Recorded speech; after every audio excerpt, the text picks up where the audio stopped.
How to change payment method on AliExpress. Hi there, today we will be learning on how you will be able to change the payment method if ever you will be ordering a product here on AliExpress.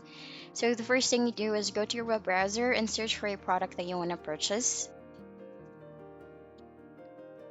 For example, this watercolor palette here, and what you can do is you can just click on buy now.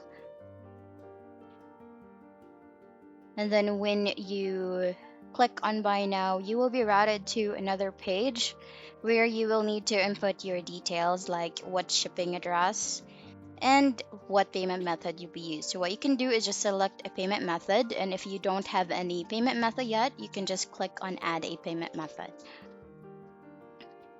When you click on add payment or add a new card, you will need to input your card number or card details. You can use your Visa, MasterCard, your JBC, or American Express card. You just need to fill out the card number, card holder name, the year or the expiry date, and the CVV.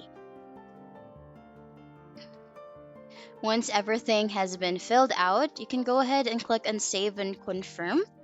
Then you can now proceed with placing your order here on AliExpress. And that's basically it. That's how you will be able to change a payment method here on AliExpress. And that's the end of the video. Thank you for watching. Bye.